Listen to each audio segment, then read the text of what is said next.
I would like to be able to put Mr. Zachary on the stand as soon as he gets here. And so if he's going to get here within the hour, then... And we are back, everybody. Thank you for watching today. Go ahead and smash that like button. Yesterday, we got a lot of likes. Let's keep it going, y'all. Look, I'm going to be very brief. I am going to flow right into today where they talked about Quindarius Zachary. First, they talked about Quindarius Zachary with his attorney, Mr. Scheib. And then when they came back, they talked about Quindarius Zachary. It looks like he is on his way to court now and he will be testifying.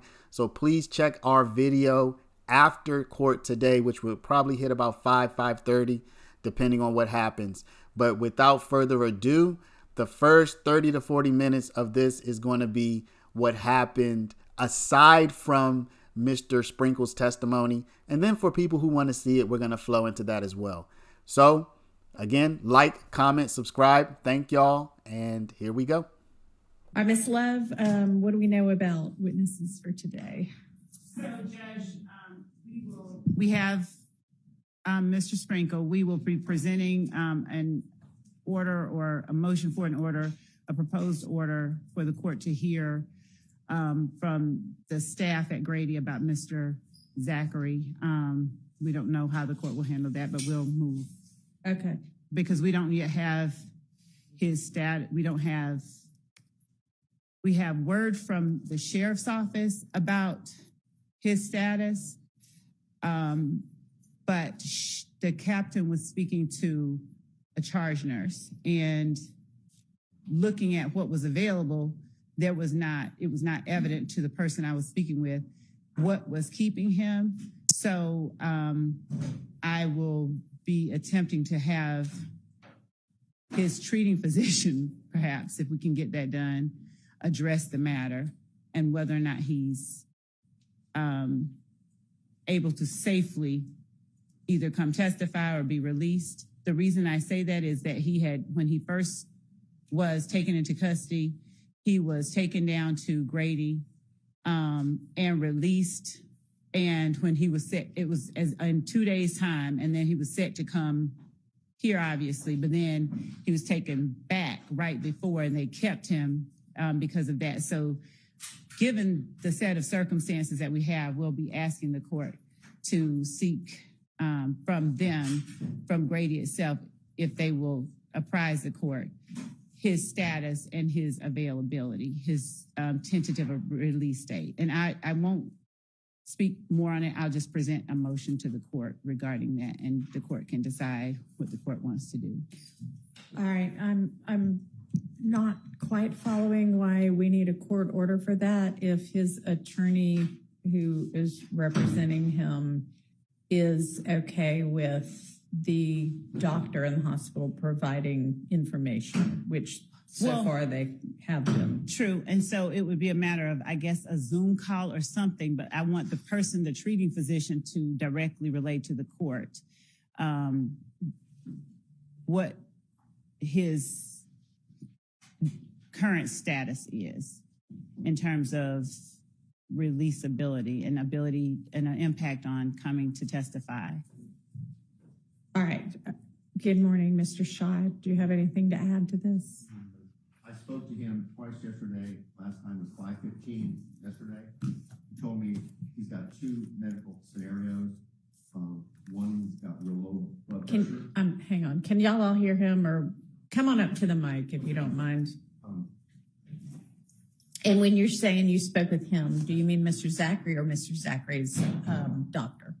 I spoke to Mr. Zachary about 5:15. Okay. And he says they had planned on releasing him, but he said they checked his blood pressure and it's low. They have to get it up. Okay. The second thing is he has a problem with a certain blood count. I don't even know what that is. I mean, and he started explaining it, but, you know, as a layman, I wouldn't know. But he said those are the two things that are holding him right now. And then once he's released, but I don't know when that's going to be. So because I'll just stand on what I just said. And before I do anything with his doctor, like if the doctor comes to or is able to reach out to us, I'll have Mr. Scheib notified and brought in and deal with that then. I'm going to the So- doctor's not gonna speak to you without his permission and me being there. But from what I gather, talking to the other doctor initially, his situation is tenuous. It goes back and forth. His stress level, and I've done a bunch of research on it, and it's his situation. Like, he's had 3 blood transfusions in the last month and a half, complete blood transfusions. So Right, because sickle cell anemia is a blood disease. it's messed up. And he's in the family's, he's been in intensive care. So, and that was indicated by the DA. They put him in jail. He had a crisis. They took him to Grady. It stabilized. They took him back to the jail. He had another crisis. They took him back to Grady, and that's where he's been. So, and then if he comes here, what I would like is us, and it's within your discretion, and to have a hearing and let him testify, and let the DA ask him questions about what he knows, and see how he stands up under that. And We're not going to do that. I mean, we're just going to have him testify. We're in the middle of the trial, so there's no point in doing a pre-hearing about that. to see if he survives it or he has another crisis. But if that, Regardless, we'll do that in the trial itself. There's no point doing it twice. well, just to see how, okay, and see what his testimony would be, because he's indicated, That's not how trials because work. he's real sick, and if we have a problem here, I don't think you'd want to have it in front of the jury. But, I'll put it on the record, and whatever you decide to do, obviously we'll go along with it. Okay. So you just keep me, I have 2 cases upstairs. I plan on being here for a while. Okay. And Your Honor, I know Yes. that Mr. Shive's concern stated to the court has been his client going back to the jail, and I know that has been the concern that Mr. Shive has expressed to the hospital personnel. But as I stated before, if he is to come here following the hospital, there's no need to go back to the jail if we. All right. And I thought y'all were going to work something. Well, I mean, let's imagine a scenario where he gets released from the hospital at 4:30 or 5. Then what happens? I thought the 2 of you were going to work out some kind of other arrangement where he is kept in custody, considering the issues about whether he's going to appear voluntarily or not, but not in the jail. That has been dealt with, and that has been. That's what we want. So he can go back to his house. You want to would put a not. GPS monitor. He would not be at his house. He would be. We would still have to keep him in custody somewhere outside of a jail. I suppose we could work on that. So And have talk y'all- about that later. Because Well, I don't know about working on it and talking about it later, because it sounds like whatever, this is a fluid situation, and the kind of release, nobody seems to know when that's going to occur. And if it occurs at a time when he can't be brought immediately over to testify, then there need to be other arrangements in place. And you say we've worked that out, but then it doesn't sound like y'all have worked No, that out. Actually, it has not been Mr. Shive and me. It has been the DA's office and the jail in terms of who or how they would, how we would handle his custody. And if he's released back to the jail, That seems like the kind of thing that, I don't know, a judge's signature needs to be upon. We have not yet. Okay, have so been you just discussing said you it. worked it out. I'm saying that there have been discussions. Mm-hmm. I will leave it at that, and I will present to the court whatever the result of those, I believe the conclusion of those discussions are before he is released from the hospital. It's real simple for me. I would like him released and go back home and be with his family so they can take care of him. I know what you want, and based on the information that was in the affidavit in support of the material witness warrant, if he goes back to his family has no intention of, at least based on what's in the affidavit, of having him come testify. The court could order it, hold them in contempt if they do not, and put a GPS monitor. Okay, I told y'all to work that out like 2 days ago. We've been talking, and as I have said to Mr. Shive, we have his continued Position. is only about him being released and not testifying. All right, if you So- can't work it out, then just present something else to the court, other arrangements. Thank you. Because I don't think that it would be appropriate, considering the health situation, for him to go back to the jail either. But there's something between the two, between total release and he's in the wind because his family wants him not to testify. far away from here and in the jail. There's something in between those two. Okay. Yes, Your Honor. Thank you. Okay. I have 2 court cases upstairs. I'll be back. All right. Thank you. Your Honor, I'd like to put something on the record. Is this All an right. appropriate time? Sure. Okay. I fully understand that we are not a party. When I say we, I'm talking myself and my client, to anything going on with Mr. Zachary and the DA's office. However, it is my job to ensure a fair trial for my client. I am putting everyone on notice now. Your Honor, I don't, and I'm not casting aspersions. I don't know how much, if at all, judges know the discovery and the backstory of everything. I don't. Okay, all right. Well, this is what That's between y'all until it gets presented in the trial. Okay, Or unless you bring an issue to me. that's why I'm bringing this issue. Okay, Mr. Zachary, in statements in 2015, says a bunch of nasty lies about Mr. Stillwell. He blames Mr. Stillwell for everything except the JFK assassination. And my concern is, and I'm going to deal with that on cross-examination. That's not going to be a problem. However, if those lies come out and I am not able to cross-examine Mr. Zachary due to him being unavailable, due to medical situation, due to anything like that, and I don't know about his medical, I'm just hearing about it just like you, but if that happens, there's going to be no one ringing that bell. There's going to be no limiting instruction that's going to protect his due process rights, his rights to confront his accusers, his cross-examination rights. And it's going to lead to me asking for a mistrial again. And the state is on notice at this point that by calling Mr. Zachary in this state, and I don't know what his state is, but they seem to know, they are on notice that something could happen. And I'm not the one calling him to the stand, but if his direct testimony comes in or his prior statements come in and I don't have a chance to confront him about those lies, we are not going to have a fair trial. And I'm just putting it on the record now so everyone knows what my stance on that is. All right. Thank you. Thank you. You know, and again, I don't know what exactly his situation is. I've been told sort of varying things.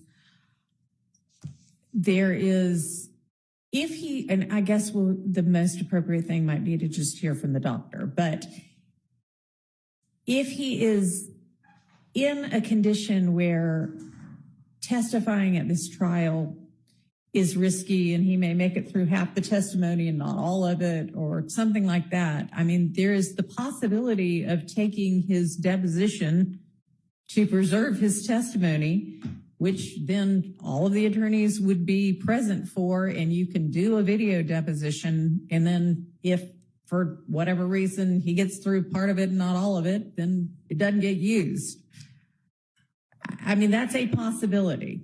Your Honor, there are just a couple of things that, and the court is correct, and that is, those are things that we have, tossed around. Yeah. But the state's bigger concern is that given the commentary made by Mr. Zachary's father when we were trying to reach him, that he was going to reach out to Mr. Shart and Mr. Steele. I don't know why, but that's what he said. And he insisted that we could not force Mr. Zachary to come and testify. And given that there seems to be pretty open communication between Mr. Scheib and counsel for the defendants, they probably have an even better grasp on what's going on with him than even we do. But What we do know is that there are people down there who are monitoring him, and the person with whom I spoke yesterday said that person is not a doctor, but that his vitals on the chart looked normal, and that there had been the representation by Mr. Scheib that if he goes down to the jail, he's going to die, and there are 28, all of these things. And so it perhaps makes certain people protective of keeping him there and not realizing the reality of this circumstance, that it appears that whenever it comes close to the time that he has, so. Yeah, I realize that this could just as easily be a convenient excuse. I mean, but I don't know what the real situation is. And we have been we have been talking about all of that. But what I do know is that Mr. Scheib has told me flat out, my client will not testify, and he's given me the reason that he believes.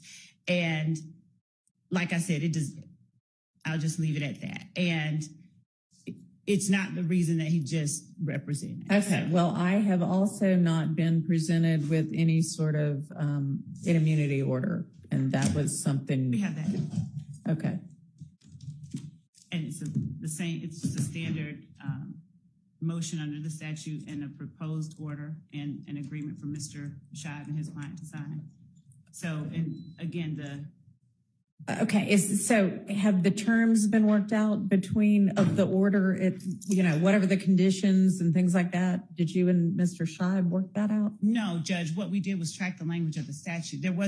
It literally says that he cannot be, nothing that he the stuff to which he is. All right, so you have not talked to Mr. Scheib, and Mr. Scheib has not talked to you since yesterday afternoon when y'all said you were gonna. We've about terms. We have been drafting it. We have not talked. Okay, so how about talk to him when he gets back, because he had a couple of other courtrooms to go handle matters in and he was coming back after that, and talk to him before you present anything to me. Oh, okay.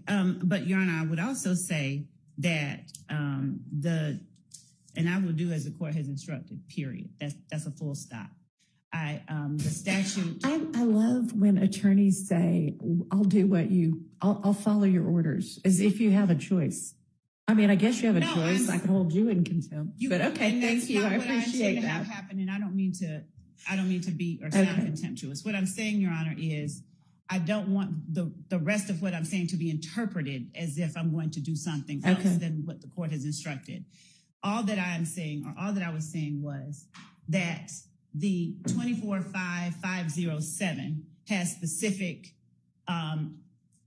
language, and it instructs that the court knows that statute. So we are going to follow that statute, and we will talk to Mr. Scheib about what that means.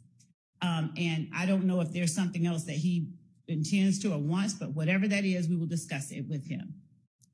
But the statute itself is pretty clear, and so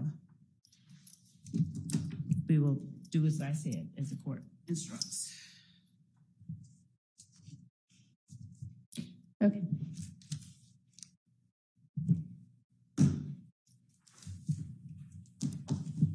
All right, there's a new motion in limine number 60 that I am just opening the email for. Is that something that we need to deal with this morning, or is that just something for our next non-jury day? No, but I wanted to inform this honorable court that you motivated the people at our office. Okay, great. Thank you. They said they are inspired by your words, and they are ready to go. So thank you. Good deal. Okay, well, we'll take that up whenever we have our next non-jury day, if it's just about upcoming evidence, but not immediately upcoming. All right. All right, are there any other, we told the jury 9, so we've got a few minutes before it reaches 9 o'clock. Any other matters we need to discuss? Your Honor, we came in early specifically to discuss the objection that was raised by counsels for the defendants. And what I believe was happening, if I can summarize it clearly and accurately.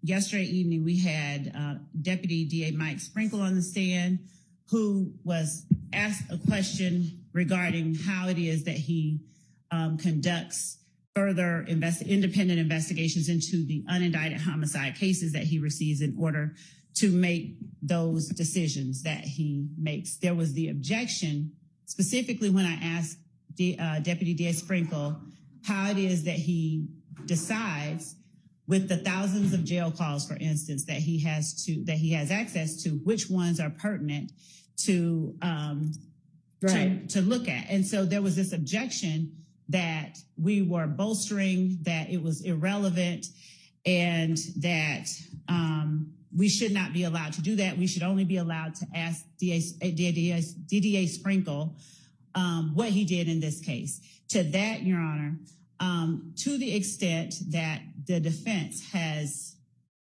made relevant by in front of the jury, raising their defense of essentially selective prosecution and malicious prosecution by the state, it has not only made this particular testimony as to how DDA Sprinkle conducts his efforts to determine the proper charging decisions to make, not only relevant, but highly probative, and thus not a waste of time or confusion. For the defense to take the position that they are able to show that, or say that the state has essentially chosen to just go after their client because they wanted to get the big fish, and then to object when we try to show the repetitive nature and the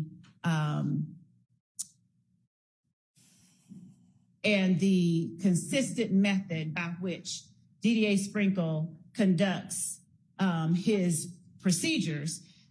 It is an effort to create a distraction on their part regarding selective prosecution or malicious prosecution, and then to have that argument unanswered on the part of the state.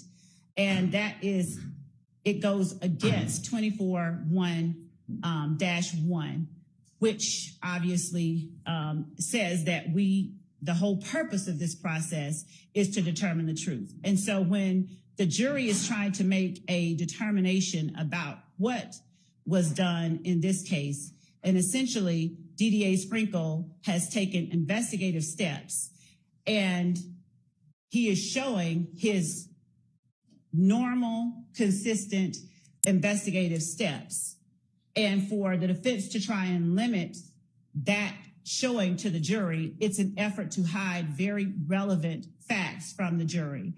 When the defense is allowed to argue with respect to our officers, to ask on cross-examination, how many reports have you done? Is this what you do in every report? And to essentially question the way that the officers normally conduct their procedures in order to make the jury believe that something untoward has happened, the state certainly should not be constrained from showing the standard nature and the reliability of the procedures that DDA Sprinkle used in determining how he ultimately makes decisions.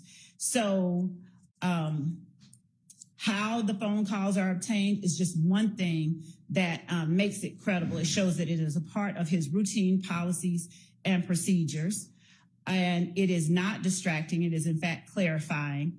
And again, under 24-1-1, the state is or should be entitled to present its evidence that what the defense has now put before the jury by way of argument and cross-examination is very relevant. Their entire position is antagonistic to 24-1-1. And even if someone feels they've got a constitutional right to confuse, that's not what our rules of evidence require. And we would ask that the court allow us to continue the line of questioning that we have begun. We have said that we would make it targeted. We are not attempting to get information that is not pertinent in this case before the jury, and we are attempting to give the jury all of the information that they need in order to make proper decisions based on whole truths in this case. Thank you for allowing me to say that. All right, thank you. Do you have any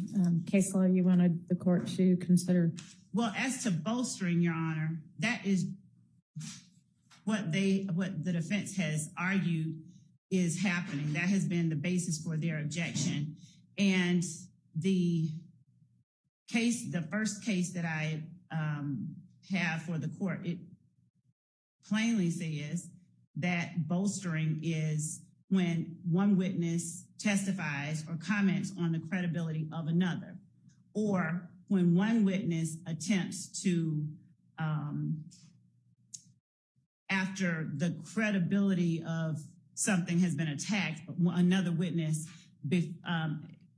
before it's time to do so, attempts to bolster the credibility of that other thing that has been attacked. So in this case, this is simply the state showing DDA Sprinkle's policies, his practice, how standard his policies or procedures are in investigating and in making decisions in the cases that he gets, and his experience and the number of times that he has done it and how he has done it and why he does what he does is very relevant for the jury to decide how to assess the testimony that he gives in terms of what he did. So it's in no way bolstering. And I believe that the case,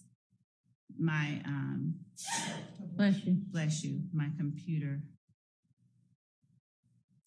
shut down on me and I'm getting the case that I had for the court.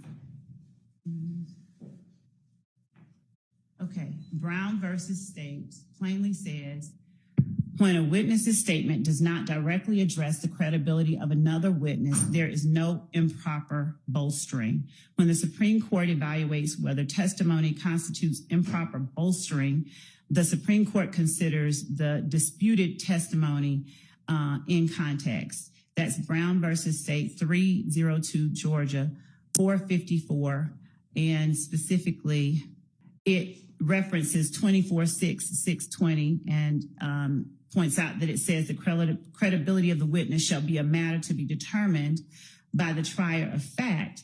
And under that statute, a witness can never bolster the credibility of another witness as to whether the witness is telling the truth.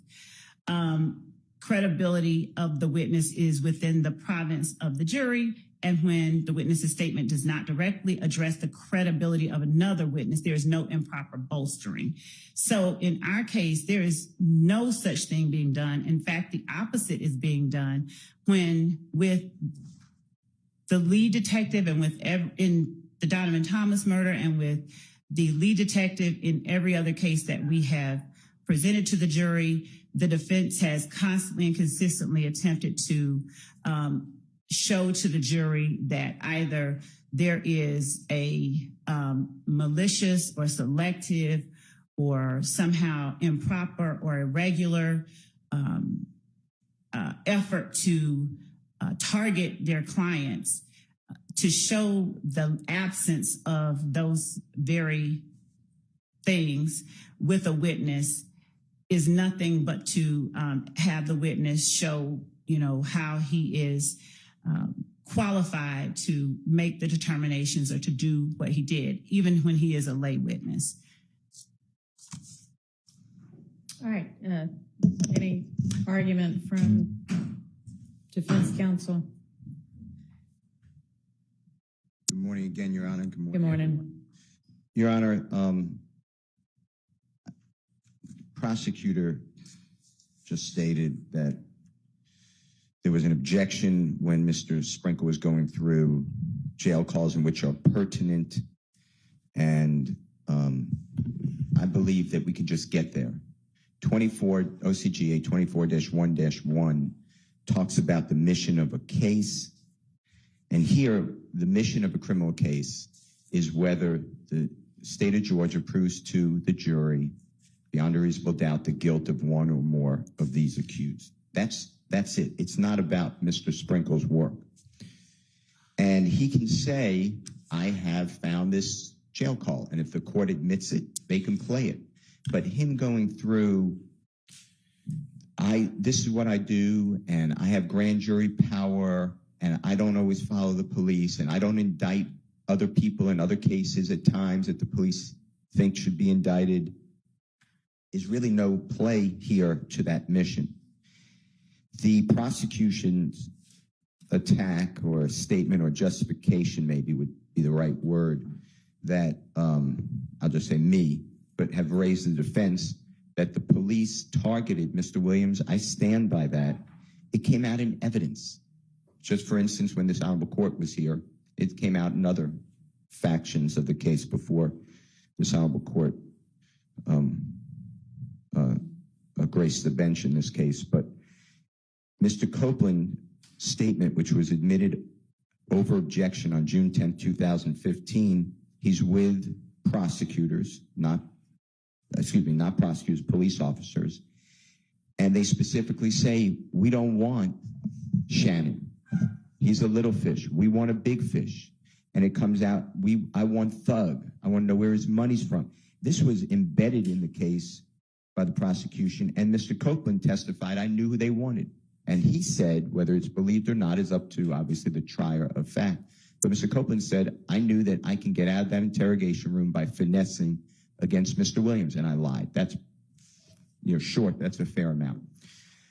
But I was going through this last night and this morning, Your Honor, and if the district attorneys who's testifying, and he's an honorable man, if he's allowed to say what his conduct was, why he did this, why he didn't do certain things. They asked yesterday, or the court may have said, yeah, but you attacked why some people were indicted and some people weren't indicted. I believe that came from this honorable court.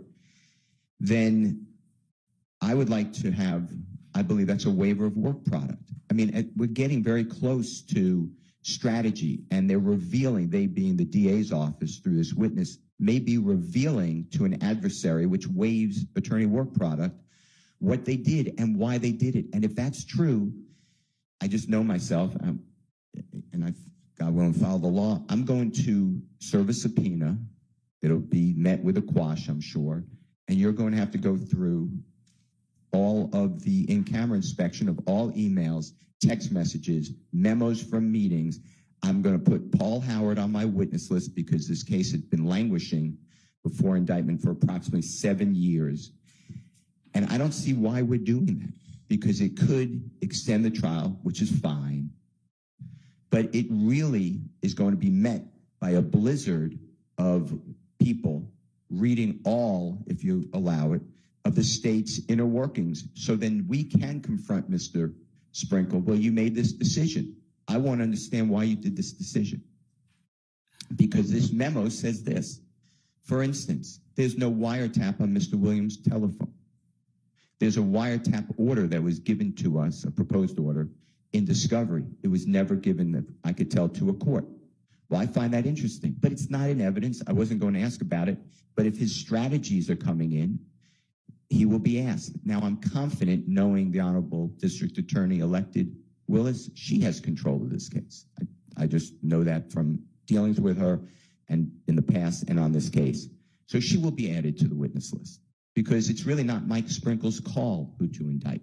That's from my experience. I'm not saying came out in evidence. The Honorable Court knows a lot more about the inner workings potentially than I do, but we're going down such a wrong road, and the case law supports what the defense is saying. That's why we don't get into the investigation and the conduct of the investigation, but we get into the relevant information given out. Unless, and it says in the rare case, R-A-R-E, rare case, that the conduct of the investigator becomes relevant. And that's all I'm trying to say. And as far as jury instructions, I believe this Honorable Court will be asked, whether you give it or not, it's up to the court. But there'll be an instruction.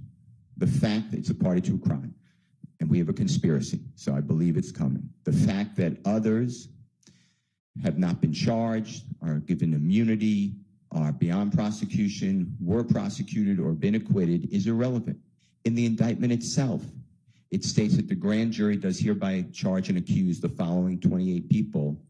And then it says, and there are others known and unknown who are co-conspirators. So there's no issue on who did you charge. Those are specific strategic decisions made by the Honorable Fonnie Willis et al., her office. So I am going to object to DA Sprinkle. I do believe that the state of Georgia was attempting to, probably did, say what a great job they do by reviewing all these cases and not letting an indictment go out, which may be true. That's how it should be.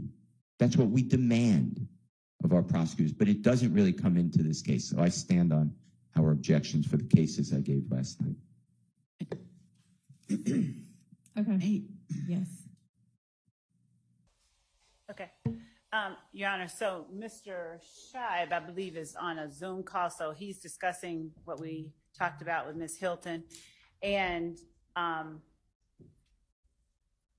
I just inquired the court, since we are getting into the area that would sort of constitute where I'd need to reference the next witness's statements that he made before I ask questions about that.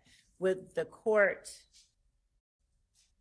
give us any idea of what time the court would be willing to stop for lunch? Or is it noon? Because we can keep going to whenever. So I would like to be able to put Mr. Zachary on the stand as soon as he gets here. And so if he's going to get here within the hour, then we could either do a really quick lunch right now and then take him, or we can do a late lunch after his testimony. But how long do you think his testimony is going to be? His testimony is going to be The rest of the the afternoon? day. Yes. Okay. So, I mean, maybe we just take a quick lunch now. Okay. That's And fine. then by the time we get back from lunch, hopefully he'll be here.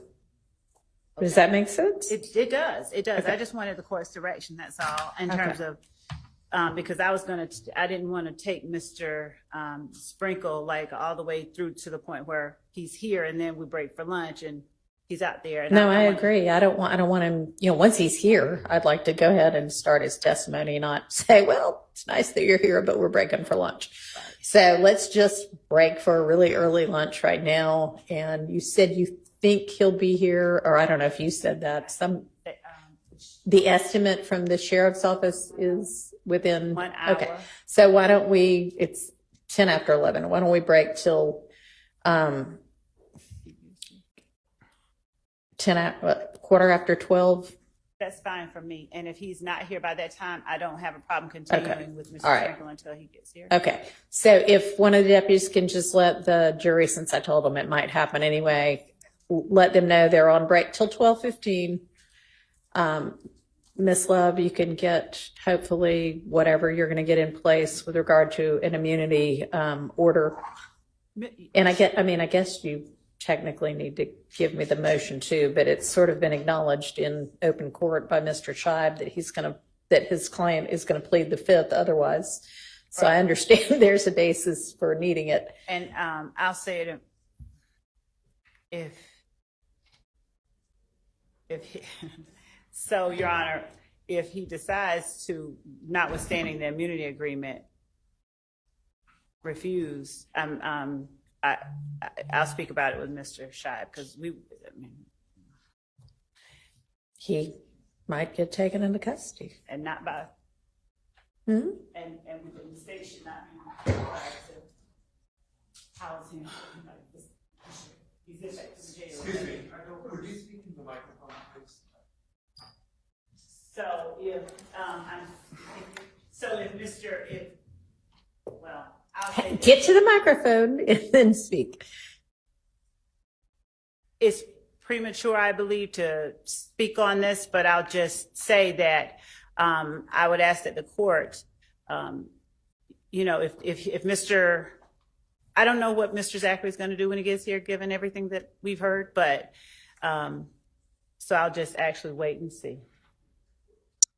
But as it relates to if there is an immunity agreement in place, we are asking, and he does not testify, we would be asking that the court send him into custody and until he purges himself of contempt of court, if the court signs the order. Normally have an immunity It agreement. is, but there's also the concern about keeping him at the jail, and there was that. I don't know. Maybe there are other alternatives. I don't know.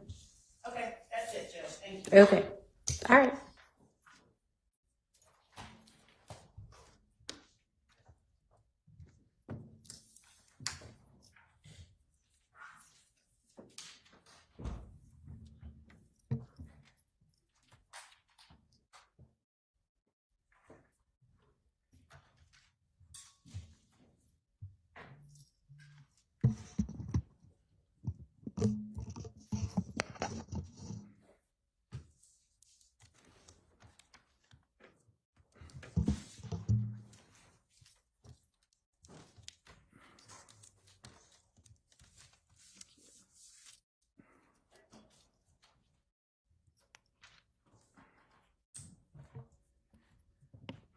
Good morning, DDA Sprinkle. Good morning.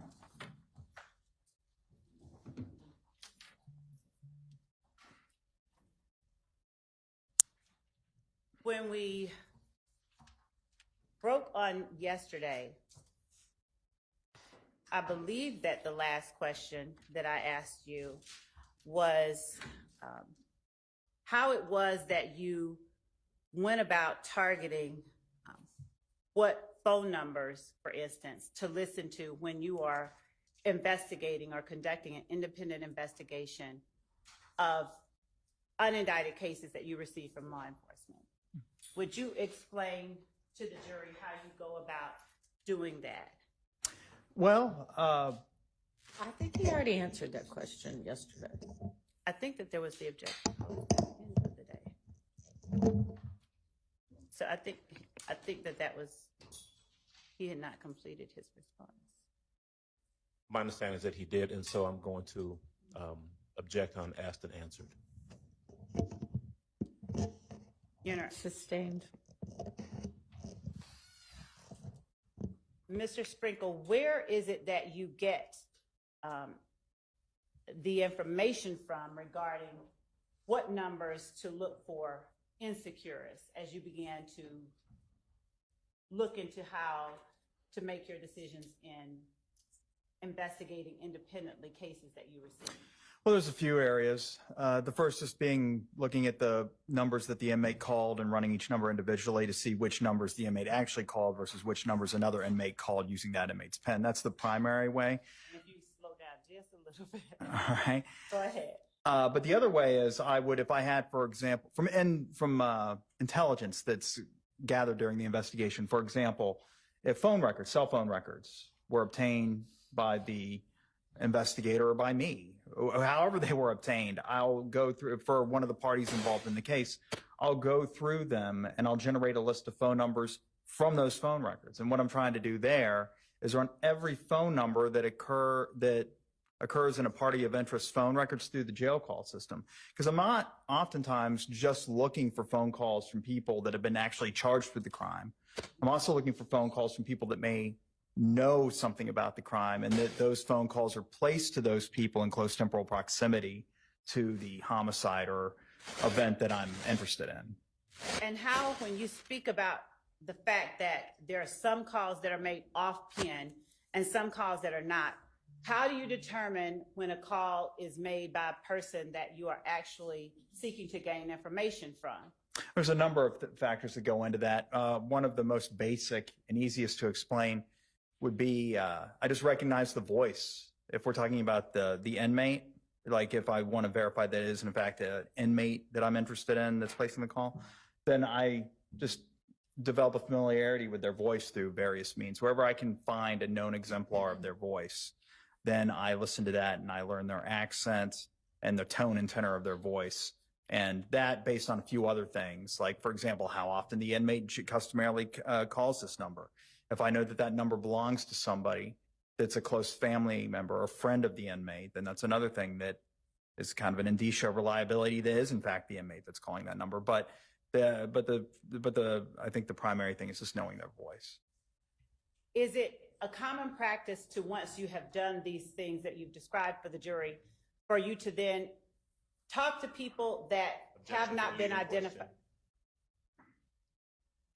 I couldn't hear what you said because y'all were both saying something at the same time. Objection, what? Leading, Your Honor. Overruled. Is it a common practice for you, once you have done all these things that you have described for the jury, for you to talk to people or endeavor to talk to people that have not previously been a part of the case file? Yes. Now, when you do that, is that something you do alone, or do you do it with the lead detective or your investigator, or a combination? A combination. Okay.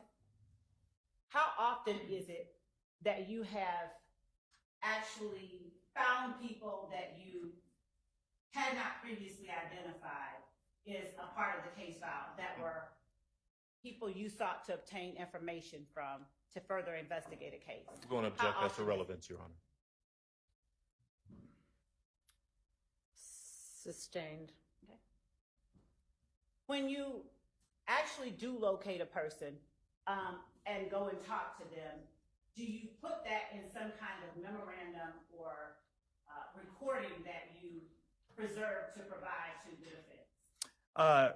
Generally, if not invariably and always, I at the very least record the interview unless it occurred in such a circumstance where that was not possible, such as at random and it was unplanned. But if it's an interview that I'm actually planning, then I would audio record the interview, unless I don't believe I've ever actually had an occasion where the audio recorder failed. So I wouldn't even say barring the unforeseen, like the audio recorder failing. So yes, I would always record it.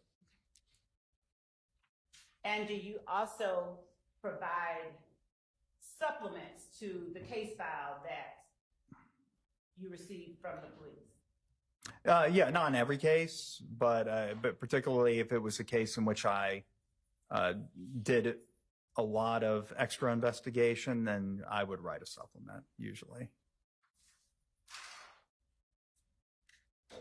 When do you do what you just described are called extra investigation? In what circumstances would you do what you call extra investigation?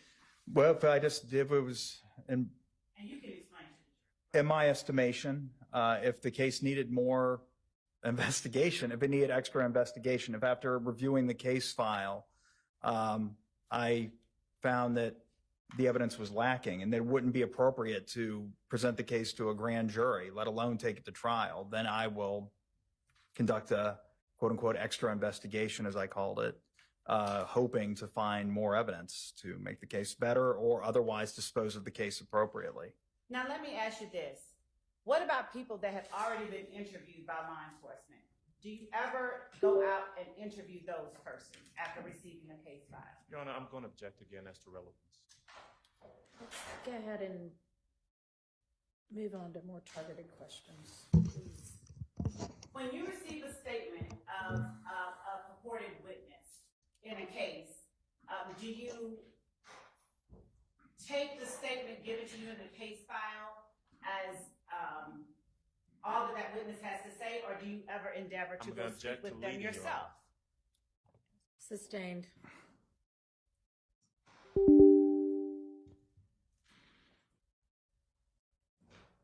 Do you do anything with the witness statements that you receive in your unindicted cases that you get from law enforcement? Objection, relevance.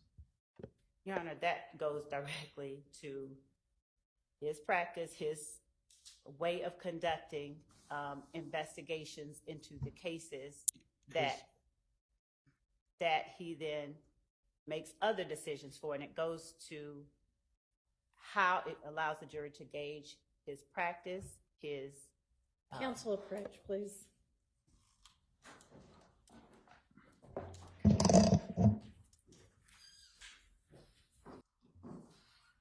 did you work with Detective Thorpe on the case involving the murder of Donovan Thomas Jr.? I did. And in working with Detective Thorpe, do you recall when it was that you received the police file from the Atlanta Police Department? It would have been late 2015 or in early 2016. Did you document when you received the case file from Detective Thorpe in a memorandum or report that you provided as part of the case file? Yeah, it'd probably be this report. Don't hold it up. Don't hold it up. Well, anyway, this report right here that I brought to the stand, the 140-page one. 140 pages? Yeah, I believe that's how many pages it is. Okay. Yep, 140 pages. And did you, would you look at that if you need to refresh your memory about when it was that you received the case file from the Atlanta Police Department? Yeah, right here, in fact, January 2016. It's the first 4 words of the report. All right. Once you received the case file from Detective Thorpe, without going into what was said by this person, did you notice a witness or identify a witness that you wanted to speak with further? I did. Who was that person? Spencer Wright, AKA Nicholas Robinson. All right. Now, Spencer Wright or Nicholas Robinson, first of all, why are you saying AKA Nicholas Robinson? Because Intelligent. well, that was a name he provided contemporaneously with an October or a September 2015 arrest, I believe. Of himself or someone else? Of himself. All right. And is that person a person who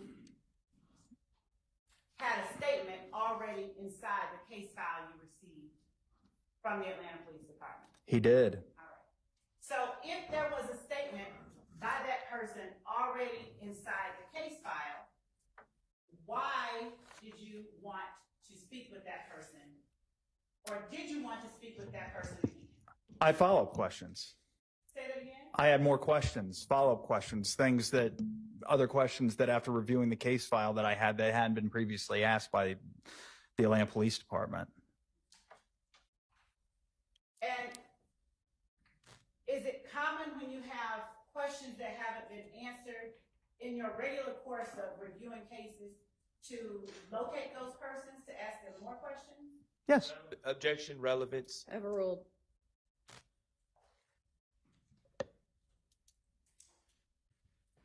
How did you locate Spencer Robinson, AKA Nicholas Wright?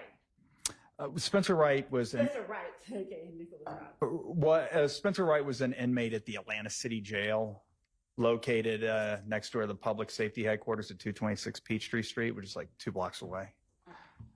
How did you find out that that's where he was? Well, I don't recall exactly. I knew that that's where they housed him after he was arrested in October of 2015. Somebody told me, I'm sure, that that's where he was, or my investigator found that's where he was. At any rate, that's where he was when I wanted to interview him. Now, at the time that you received the case file from Detective Thorpe, had there been arrest warrants taken out for individuals? Yes. Who were the arrest warrants taken out for at the time that you received the case file? Kenneth Copeland, Antonio Sledge, Demikian Garlington, and Shannon Jackson. Shannon Jackson, does he have any other name? Shannon Stillwell.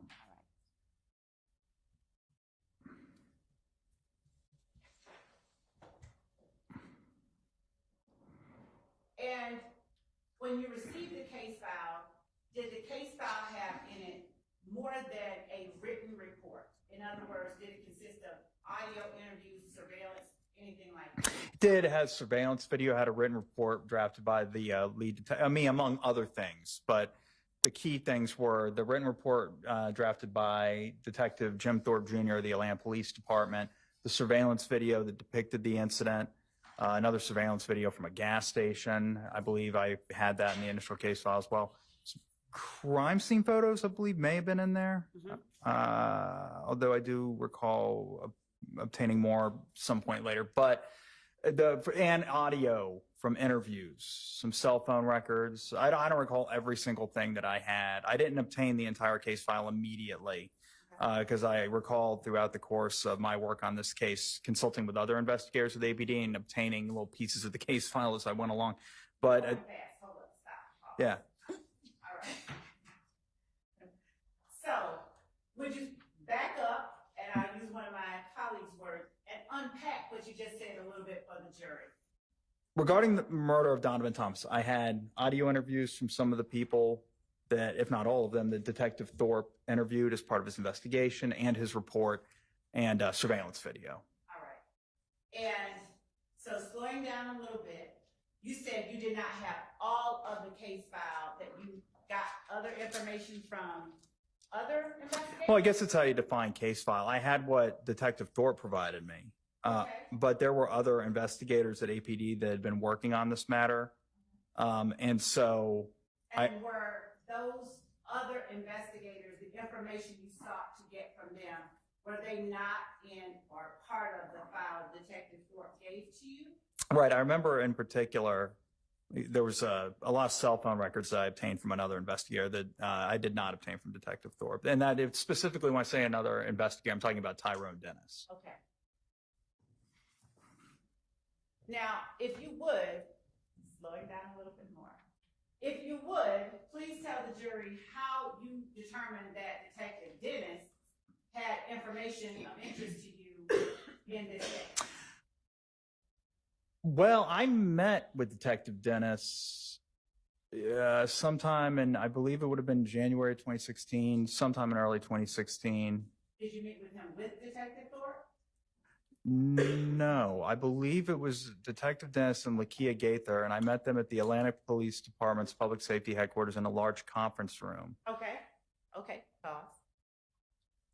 So,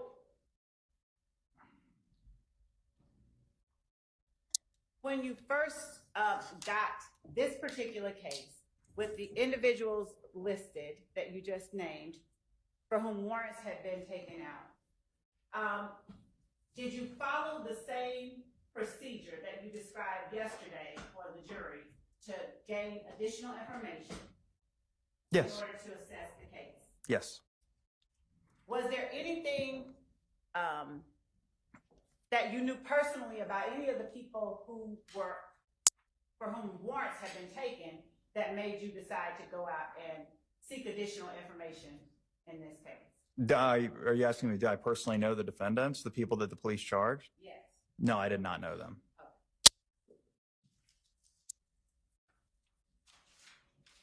Did you know when you got the case file when it was that Detective Thorpe had talked to Spencer Wright? It would have been in October of 2015 on the night of his arrest.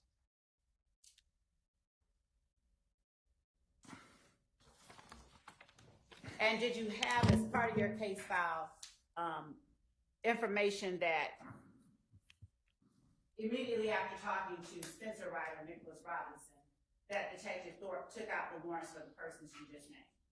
So Spencer Wright was arrested on October 19th, 2015, the same being the night that Detective Thorpe, among others, interviewed him. And the warrants, and please correct me if I'm wrong, but I don't think I am, were taken out October 20th, 2015. For the 4 defendants that I referenced earlier for the murder charges. Where did you have surveillance video from in the file that Detective Thorpe gave you? So there was a from what I recall, 2 surveillance cameras mounted on the barbershop located at 330 McDaniel Street. And then you went about maybe 100, maybe not even 100 yards away. There was a gravel lot and then a street. There's a Texaco station, McDaniel and Northside Drive. And I had surveillance images from that station. Were you personally familiar with that location? Have you gone out and personally seen it? Yes, I've been to that location before, yes. After you got Detective Thorpe's file, did you find yourself out there again, or did you go use what you had to make any kind of determinations Yeah, I drove by there a couple of times, a few times, as I looked over the case just to get the lay of the land, because you can only see so much from Google Earth. All right, so backing up, when you say you drove by there a couple of times, did you just like drive down the street or did you stop? What did you do? I drove down the street, I would stop, and I would just take a look at the lot just to get a kind of, rather than the 2D perspective that you would get on, like I said, Google Earth. I wanted to just kind of see where all the buildings were situated and that kind of thing. I mean, I didn't get out and like linger around, get out of my car and like linger around or anything like that. I didn't really see any reason to do that. But yeah, I did like survey the crime scene. Why did you do that? Why did you go out there if you already had the surveillance footage? Again, just to, because it's one thing to look at a scene on a screen, where you can get some three-dimensional perspective from the images. It's quite another to actually be at the scene and not be staring at it in 2 dimensions from a computer screen. You know, you get to see, you know, where somebody's view would be obstructed depending on where they were standing and that kind of thing. Okay. Is that the only thing that you get of value by going out to a scene after you get a police file? Like Yeah. Where somebody's view would be obstructed. You're allowed to tell the jury what value you gained from going out to the scene. Well, I mean, it's just important to see where the crime actually occurred. Sometimes, particularly if it's like in an apartment complex, you know, going out to the scene, you can do a witness canvas, start knocking on doors. Did you do that? Have you done that? I have. I didn't do it in this case because this occurred on a public thoroughfare. Okay. But yeah, anywhere where there's a homicide, where there's a lot of people, like pretty much an apartment complex or a neighborhood, I found that can be beneficial. All right. Did you also mention Google Earth earlier? I did. Why did you mention Google Earth? Well, Google Earth, in this specific case, I went to Google Earth because I did eventually end up interviewing Spencer Wright myself. Without talking about what he said. Right. And right. Well, I'm not even going to get into what he said. I just went to Google Earth to to take still shots of images that were photographed by the, you know, those Google Earth vehicles, I guess, just so I could show them to him and say, okay, well, where were you at this time when you said you saw this, et cetera? And had he said those things previously in his interview with Detective Thorpe? Had he given the information of where you were at this particular time? Without saying where he was, had he given that? He offered a verbal description of where he was. Did you capture whatever it was that he said verbally in the Google Earth photos that you then chose to show to him? Objection, Your Honor, for your say. Objection, what? You're saying, Your Honor. Overruled. After listening to Detective Thorpe's interview with Spencer Wright, did you attempt to find on Google Earth where it was that he was located? I did. Were you able to locate an area that coincided with or matched the area he described being in? Your Honor, I'm going to object to any reference to statements made by this witness who's not testifying as hearsay. Your Honor, this witness is not going to tell the jury. First of all, we're not offering it for the truth of the matter asserted. We're offering it to allow the jury to see what Mr. Sprinkle did in context. He located a certain area. Let's not say what he did. We need to hear that from the witness. Okay, so it's Overruled. Thank you. So, were you able to see that area described by Mr. Wright on Google Maps? Yeah, I found an area that I believed he described, yes.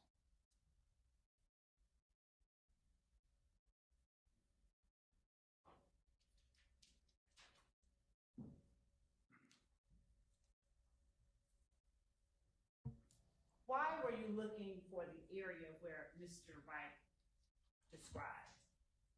Well, specifically, because the area that I believe you described was also captured by the surveillance camera that captured the incident. Okay. So if Mr. Wright was where I believed he was based on what he said, then it would be in the surveillance footage. I would see him, or a human-like figure.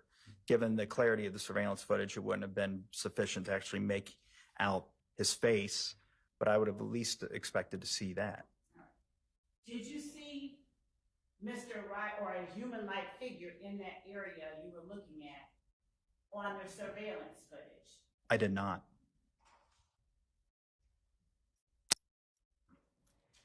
Did you fully capture that area on the still shots that you took down to show to Mr. Wright? I did. When did you meet with Mr. Wright? This would have been January 12th of 2016. Where did you meet with Mr. Wright? The Atlanta City Jail. Now, was Mr. Wright being held on felony or misdemeanor charges? It's a probation violation on a felony case. Now, did you offer anything to Mr. Wright in exchange for him speaking with you? I didn't. Had, to your knowledge, anything been offered to Mr. Wright by your office in exchange for him speaking with you? Not to my knowledge. Was there any insinuation that you would lower his charges or drop his probation warrants? Not by me. Okay. Was there any made by anyone associated with you that you have any knowledge of? No, not to my knowledge. I have absolutely no information to indicate that that ever happened. Okay. Who went with you when you talked to Mr. Wright? The aforementioned, the investigator I mentioned yesterday, David White.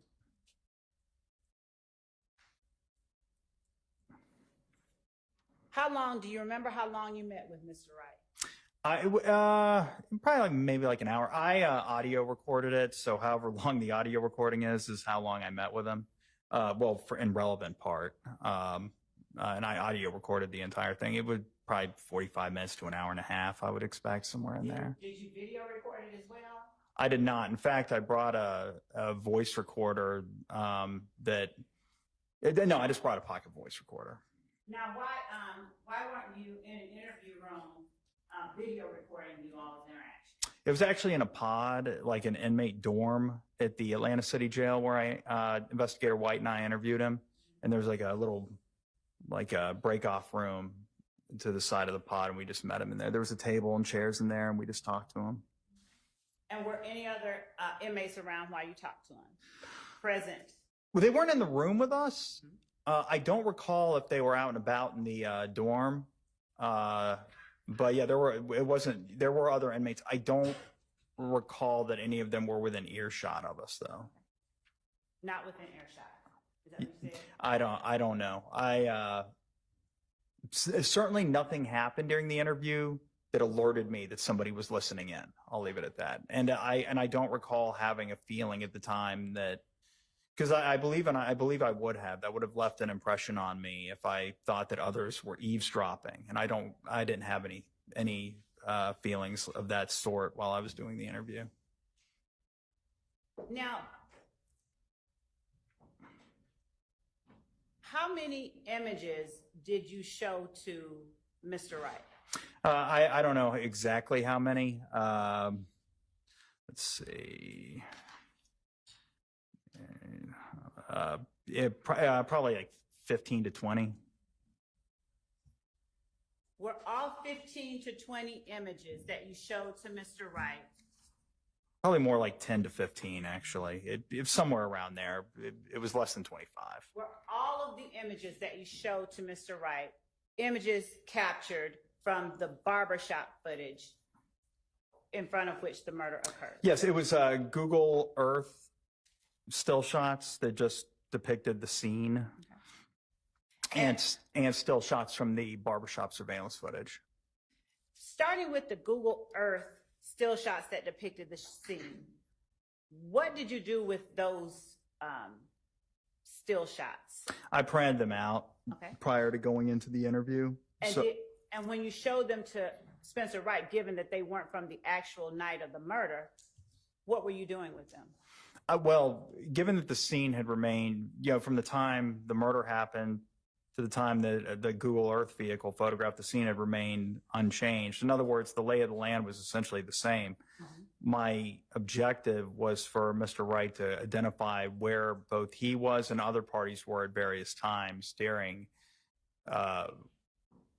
when he witnessed the incident, according to him. Okay. So, was Mr. Wright, without saying where or what he said, but was he able to point out an area that he was claiming to have been at? Yes, he did.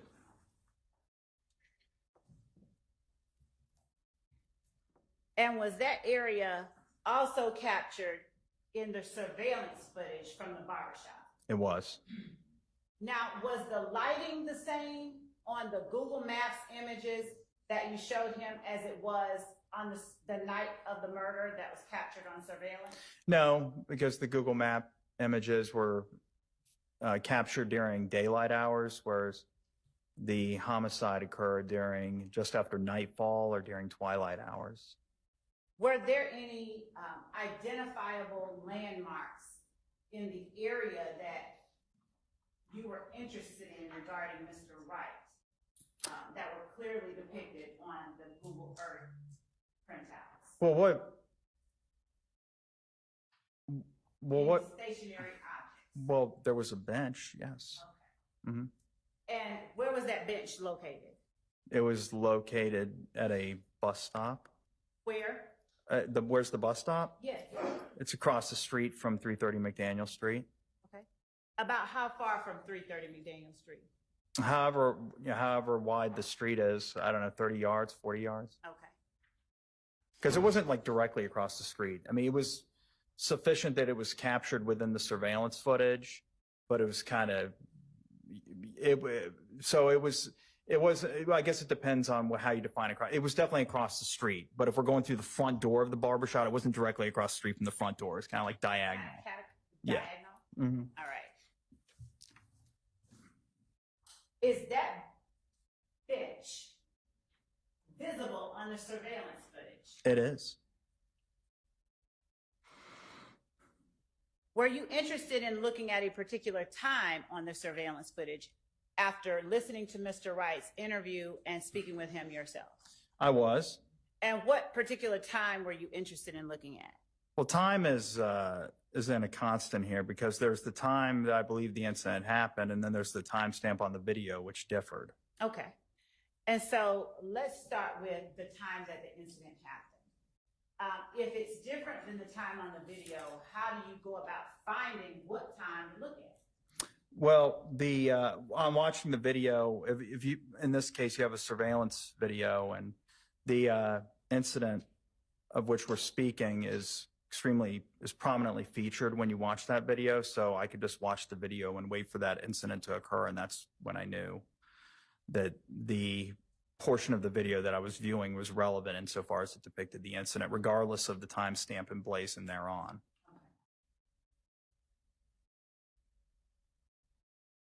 And during that time that you're looking at the video, are you able to discern where that bench at the bus stop is in relation to where the shooting occurred? Like it was about, like I said, across the street, not directly across the street, but probably across the street and maybe 20 to 30 yards to the right if you're facing across the street from the barbershop. Did Mr. Wright recognize the bench in the surveillance footage, or were you able to show him the bench in the surveillance footage? In Your Honor, calls for hearsay and also confrontation clause. Sustained. I would withdraw that. Did you ever see Mr. Wright in any part of the surveillance footage of the murder, or someone fitting his description anywhere near that bench. And by anywhere near, I mean sitting on or within 1 foot of the bench during the time of the murder. No, there were no human-like figures around the bench. I saw a cat at one point. You saw what? It looked to be a cat. A cat. You could see a cat on the surveillance video? Yeah, that's what struck me. It wasn't real high fidelity, but it was, the light was bright enough and the fidelity was sufficient to see a feline moseying around the bench, but there was unambiguously, there were no people around the bench. Did you check the surveillance maybe like a few minutes or minutes after and minutes before the murder just to see if perhaps there was a human at that bench? Oh yeah, I'm sure I did. I watched that footage many, many times. Of course, the most relevant period to me was the time when the incident actually occurred. But no, I didn't see a human at that bench. And how many times did you watch that video?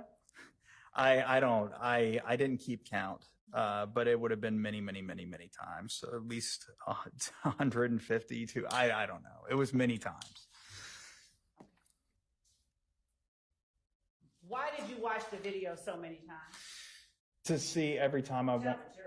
every time I watched, I was hoping to see something maybe I hadn't noticed before, the way the light bounces off one of the vehicles, because that was a big part for me. I wanted to figure out what sort of vehicles we were dealing with here. I actually had the video enhanced at one point because like I said, the video wasn't very high quality. So yeah, I had to kind of try to fill in the blanks myself. That's why I viewed it so many times. And also just, I always would hope, a lot of times it would probably just be in futility, but I would always hope to see something I hadn't seen before.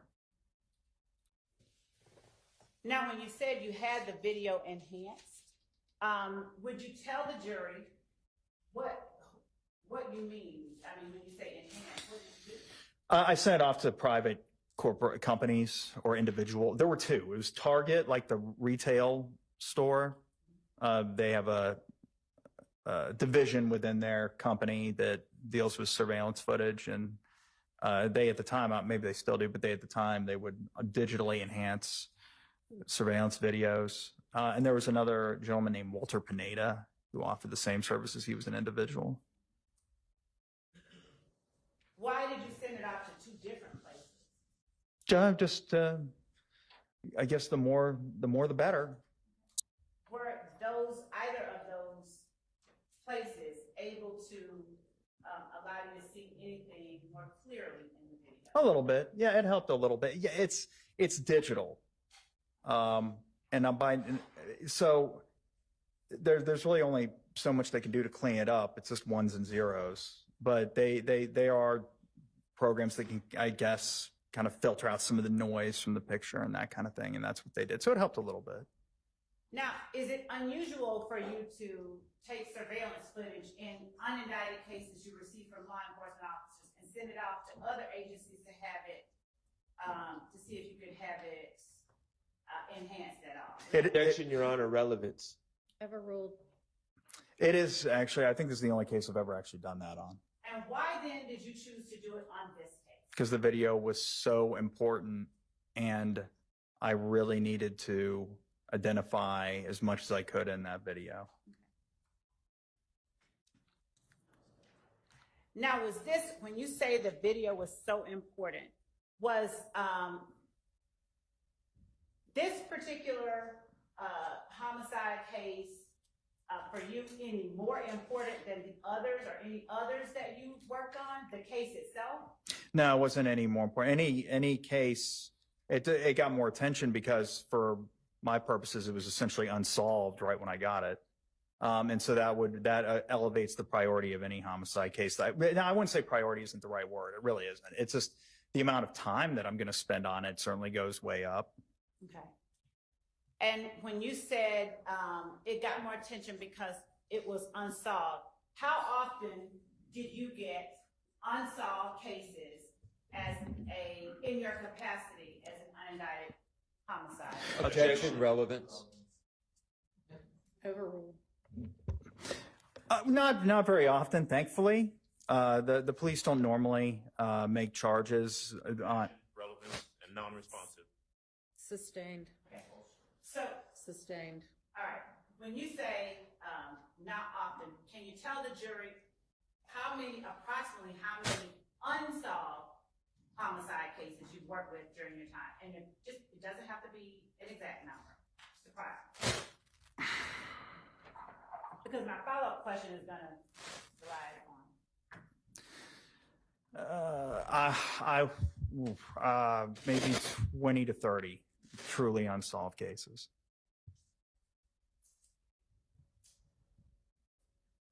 In those other 20 to 30 cases, did you perform acts or investigations in the same manner that you performed your investigation or further investigation of this particular case? I did. And did that include seeking out witnesses that had not previously been identified? That is correct. Did that also include finding jail calls It that did. had not been identified? It did. Did it include going out to scenes? It did. Did it include interviewing people who had already been interviewed? It did. And with those other cases, did you include, as part of the case file, recordings that you conducted, recordings of persons that you conducted interviews with? Yes. And did you include any cell phone data, jail calls, social media, things of that nature that you found during your independent investigation of the case? I did.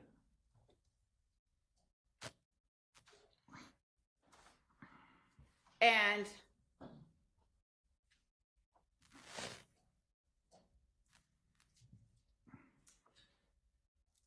after you got the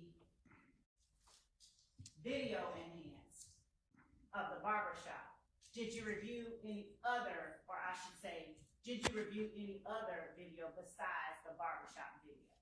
I did. There was that video from the Texaco station. I reviewed that.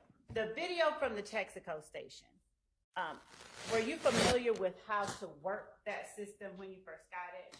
Well, I didn't, when you say system, I didn't receive the original recording apparatus. Okay. But the software, yes. I mean, I figured it out and was able to view the video. When you first got that video, was the timestamp on that video the same? In other words, was the time on that video the same or different than the time on the barbershop video? From what I recall, the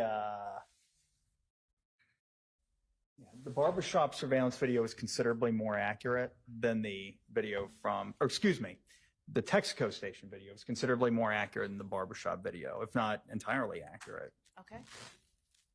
So if it was different, how were you able to look at the Texaco video and determine anything as it relates to what was happening in the barbershop? So the frames there are certain parts of the frames that overlapped. So in other words, so you had a camera at the barbershop that was capturing the street, and then you had a camera mounted over at the Texaco that was also capturing that same street, and the two cameras were capturing part of the same part of the street. So if I saw something happening in one frame, I could just marry it up to from the image caught by the other camera. And if I had, for example, and that's how I would be able to tell. So in other words, I wasn't using the timestamp, particularly in the barbershop, since the timestamp was wonky. But even if the timestamp looks correct, it could still be a few seconds off, you know. So I was mostly things that were constants to me were like vehicles driving by the scene or when gunshots ring out. You know, I would look for that. So so on the Texaco footage, I don't recall exactly. There was a blue car that came into the gas station. There was something that was captured on both cameras that I was able to use as a marking point to sync up the two pieces of footage. Okay. When you were reviewing the Texaco footage, did you only look at the time frame that you thought that the murder occurred? No, I particularly as I continued my review, I looked at probably like 30 or 40 minutes before the murder occurred. I looked at the entire piece of footage.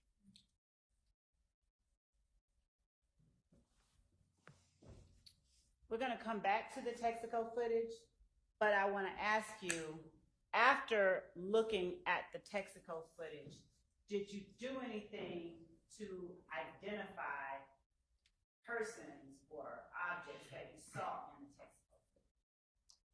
I did. Would you tell the jury how you went about identifying certain persons and objects? Or do you need me to clarify, ask me to clarify? Well, there was, and without getting into, all right, so there was an event that occurred on the video.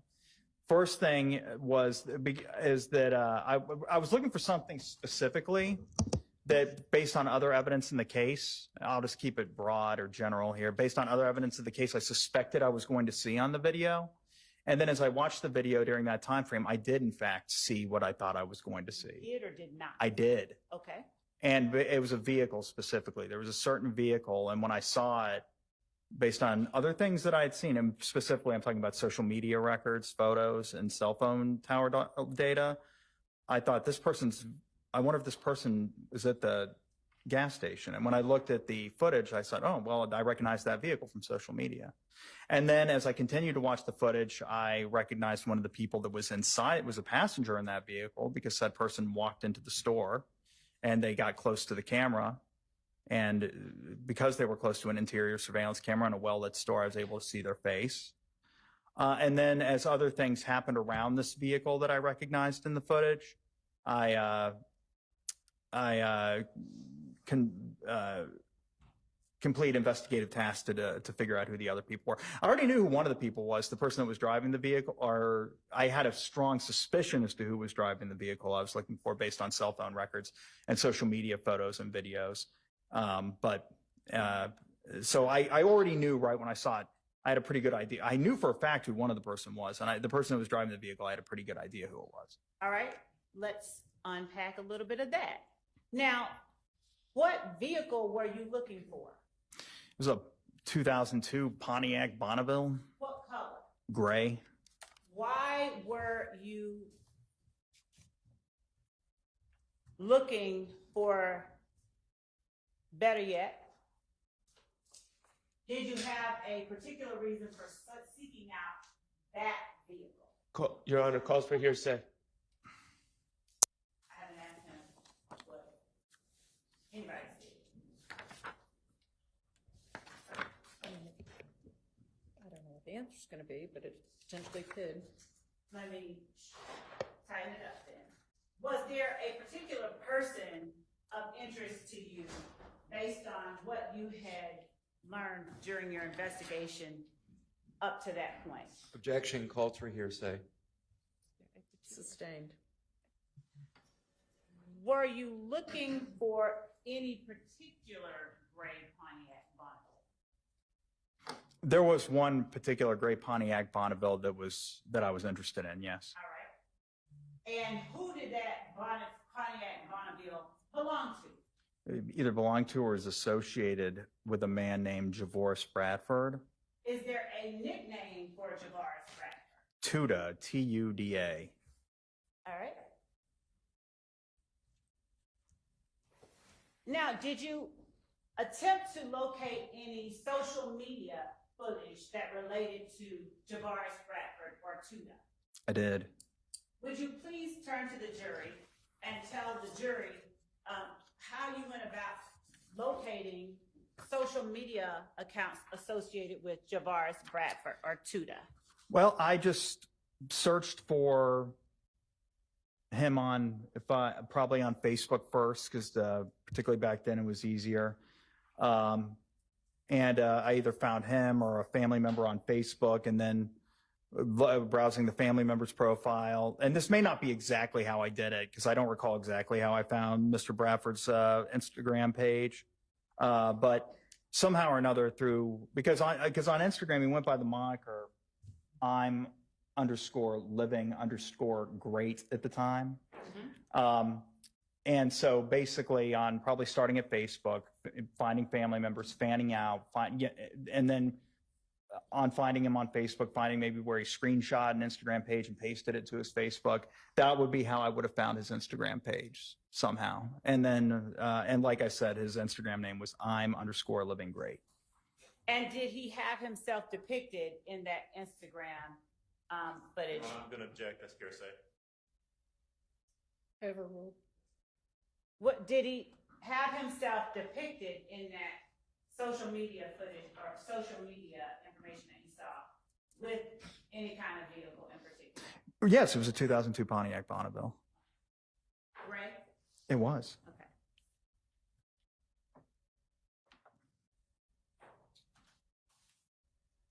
Did you ever discern or gain a number for Tuda? Did you ever learn of a phone number for Tuda?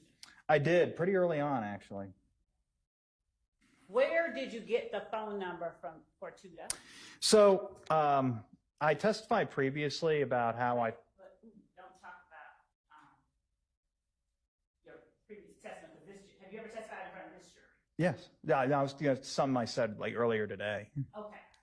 So without referring to the fact that you previously testified, just tell the jury. No, I'm talking about like previous testimony like a few minutes ago. Okay, go ahead. Tell the jury. All right. So one of the ways I find jail calls is I go through phone records that I had in the case.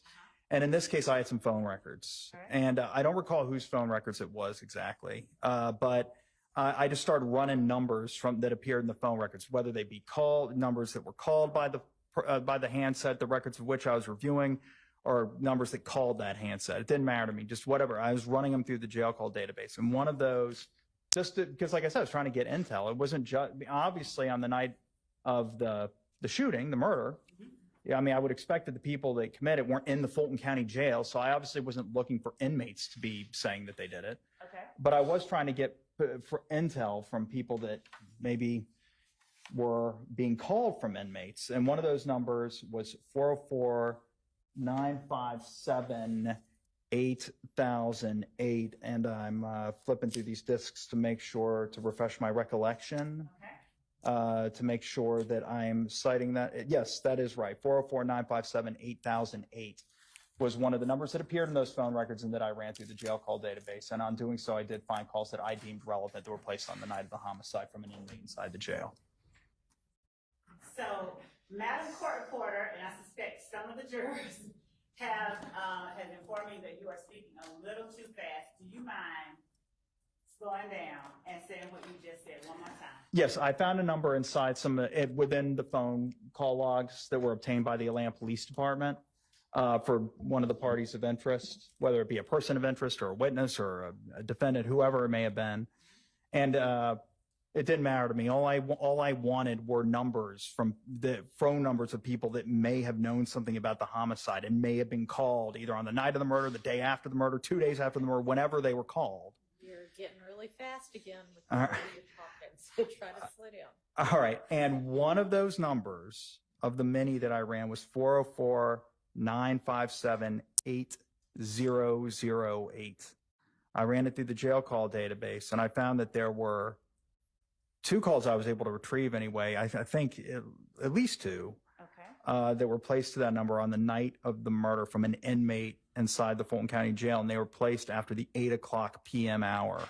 I think they're maybe between 8 and 9 p.m. that evening. Now, why did that particular piece of information have any value to your investigation? What piece of information exactly? That there were 2 calls made to that number by an inmate at the jail on the night of the murder, around 8, or at the time you specified. Well, I listened to the calls, and it sounded to me like they were talking about the homicide. All right.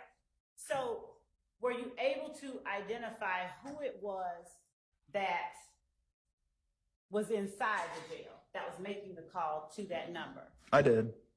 How did you identify who it was inside the jail making the call to 404-957-8008? Well, I believe, would you like me to say the name? Well, number one, I would at some point, but hold on before you do. And let me ask you this. if you need to refresh your memory with any part of your report, would you just alert us that you're doing so and go ahead and read whatever you need to read? Okay. Do you need to refresh your memory at all? No. Okay. How did you learn the name of the person inside the jail? It was placed from the account of the inmate. Okay. And how were you able to determine that the persons whose name was on the account is the actual person who's making the call? Well, I gained familiarity with his voice by listening to other phone calls that the inmate made with persons that were well known to him. And then I later confirmed it by just like listening to the call with the inmate. Okay. He affirmed it. All right. So tell the jury who it was that was inside the jail. Martinez Arnold. And does Martinez Arnold, to your knowledge, go by any other name? Duke. All right. At the time that Martinez Arnold was inside the jail, and what date was that you are talking about? January? It was January 10th, the phone call. It was January 10th, 2015. During that time, do you have any information about what color Mr. Martinez Arnold's hair may have been? At the time that he placed the phone call? No, around the time of early 2015. Do you know whether or not, if you don't, that's fine. Do you know anything about the color of his hair? No. All right.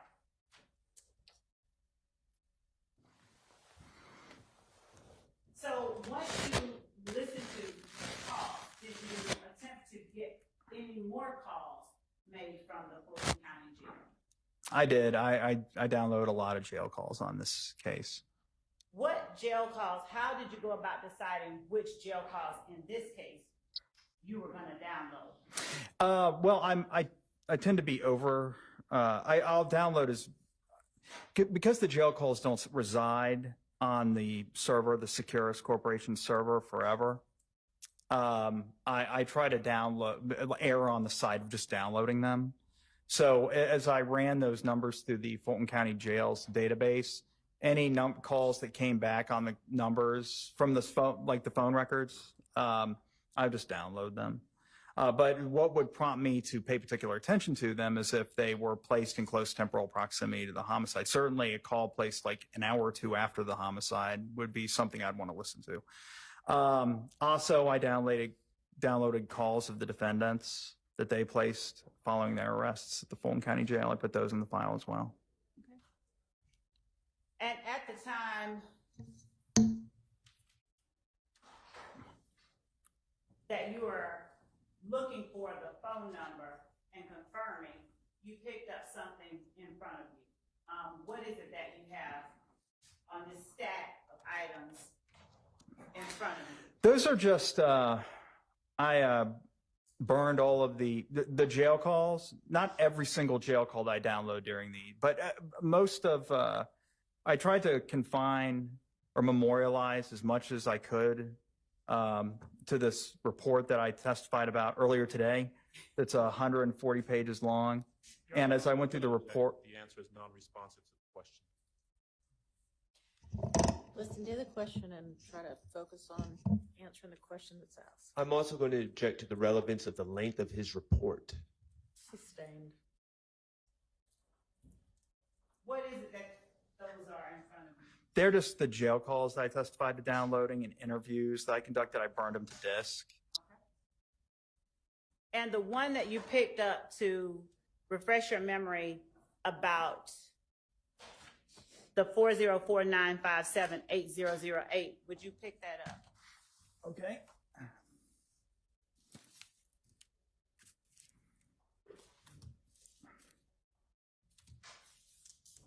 Here we go.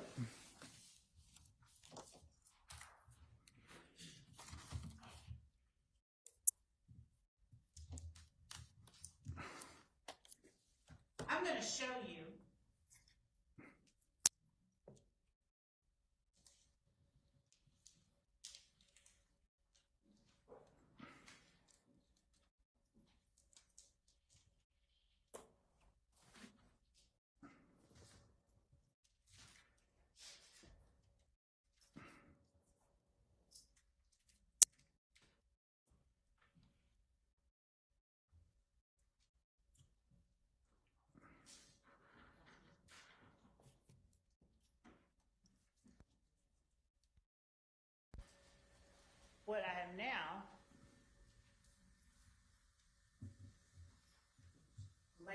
500 why?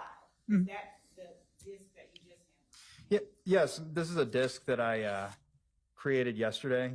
Okay. That's my handwriting, and in fact, I signed the disc, my signature. Okay. This is a disc that contains the jail calls to 404-957-8008 that I downloaded.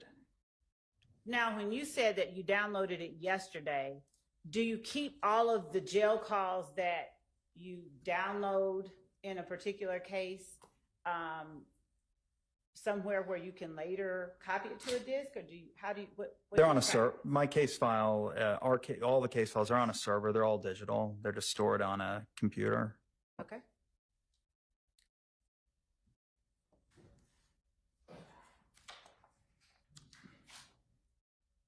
Had the name Javaris Bradford come up in the case file that you received from Detective Thorpe? No.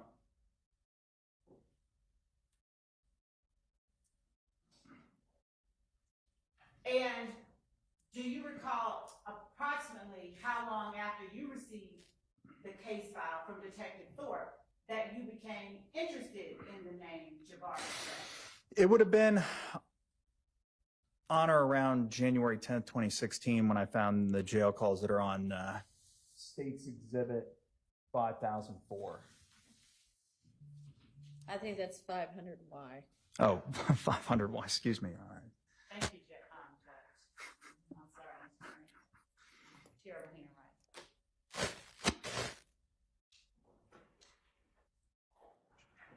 What about the name Martinez Arnold?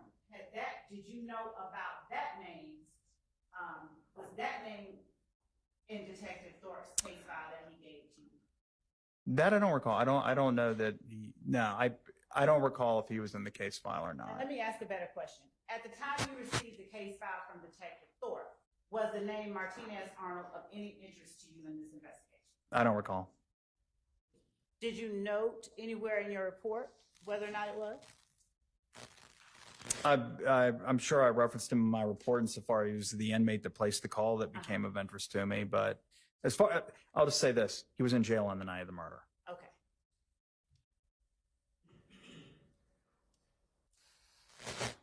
Before downloading those calls, did you know he was in jail on the night of the murder? I don't know if I knew or not. Okay. After you downloaded those calls from the night of the murder, did you find any other numbers of interest to you in this investigation? Numbers. Phone numbers. Did you find or locate any other phone numbers or persons that were of interest to you? Yes. What phone numbers did you find?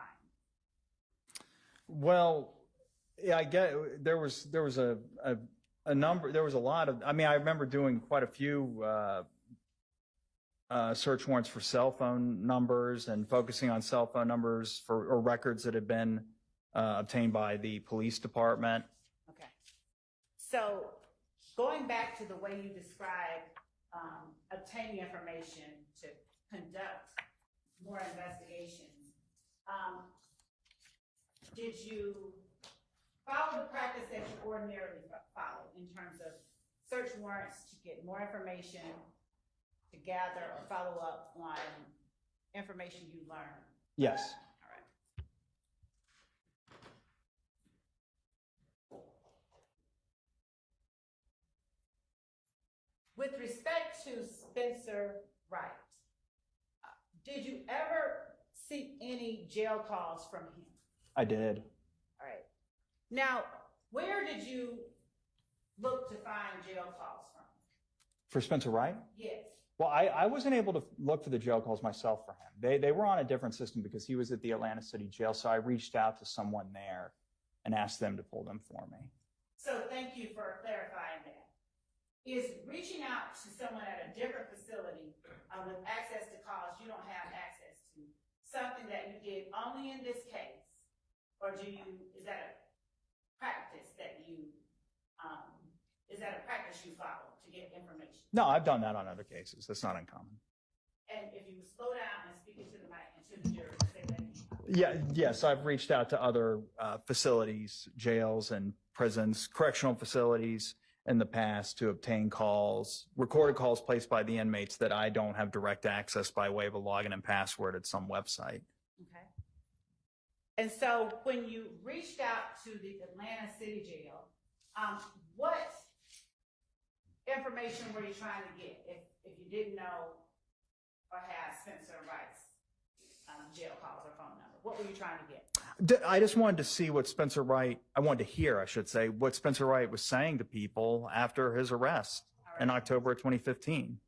And did you ask for a specific time frame of calls or just all the calls? What did you ask? From what I recall, I asked for all the calls that had been made from his account since his the beginning of his incarceration at the Atlanta City Jail. And then I believe I also had a few phone numbers that I wanted to run, that I asked them to run queries specifically in the event that he utilized another inmate's account to call that number.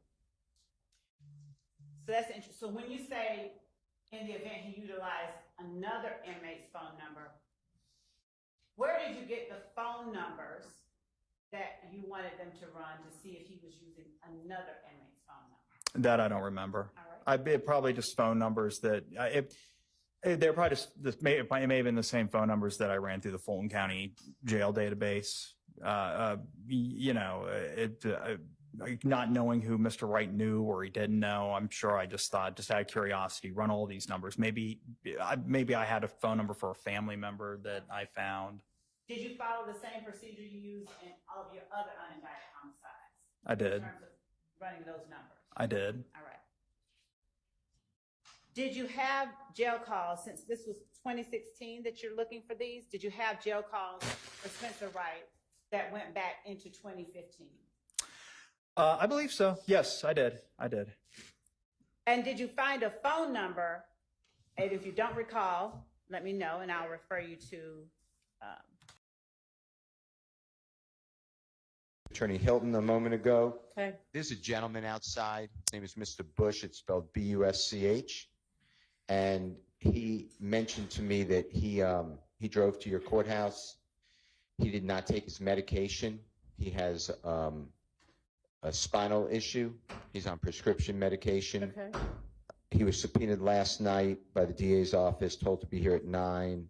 He came even though, the 24 hours wasn't complied with. But I Right. spoke with Ms. Hilton, if, just as a courtesy, if he's not going to be called or used, he'd like to go home, take the medication, and sleep in bed.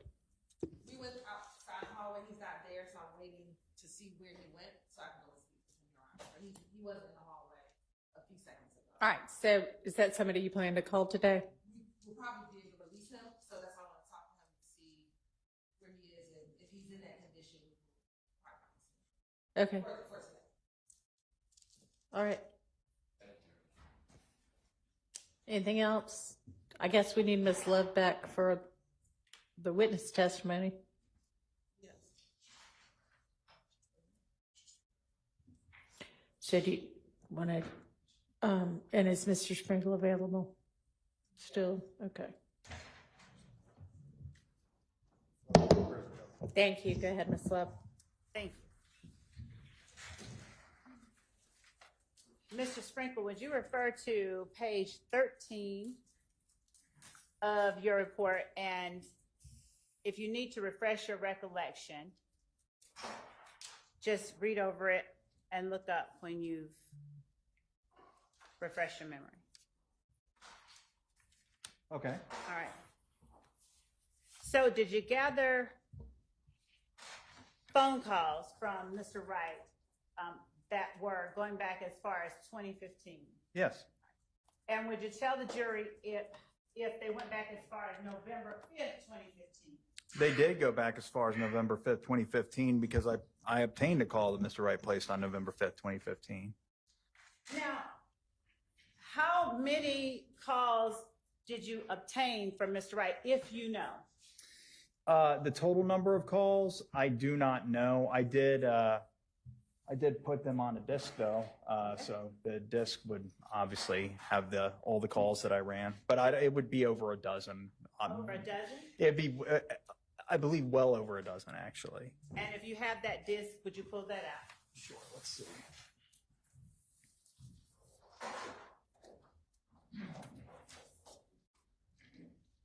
Here we go, right here. All right, and we'll label this disc 501 Yankee. Do you know how many calls you listened to of Spencer Wright? Several. I'm Okay. sure of one that was of particular interest to me, though. And was that the first call that you listened to, or did you have to listen to more than one before you got to that call? I don't recall. I likely, unless I got real lucky, had to listen to several calls before I found that one. Now, tell the jury, without detailing the content of the call itself, what date the call was that you found, November 5th, 2015, and what number was the call made to?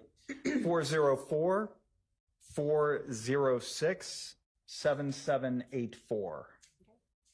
And is 501 Yankee the disc that you just gave to me that you said you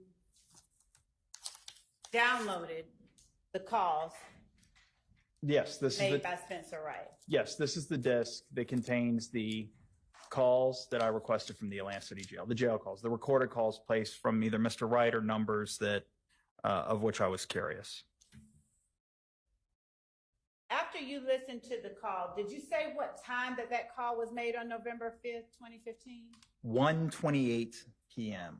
And was that in, when you say 128, did you list it, is it listed on the recording or the CD as 128 or in military hours 1328? It's likely 1328 Okay. on the actual timestamp, but probably there's a second value in there as well. Okay. And was the call between, were you able to tell if it was Mr. Wright on the call? I was able to tell, yes. And was Mr. Wright speaking with a man or a woman? He's speaking with a man. All right.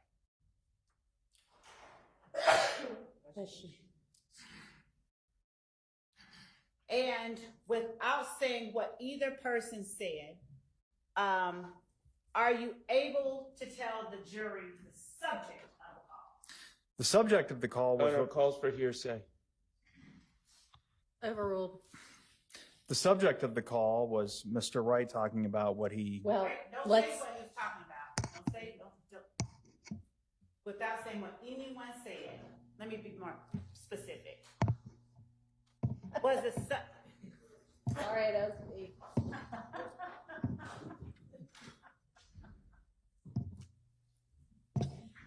Go ahead. Was the subject of the call Mr. Wright's presence on scene at Diamond Thomas's murder? Your Honor, calls for Yes, hearsay sustained, and leading. yes.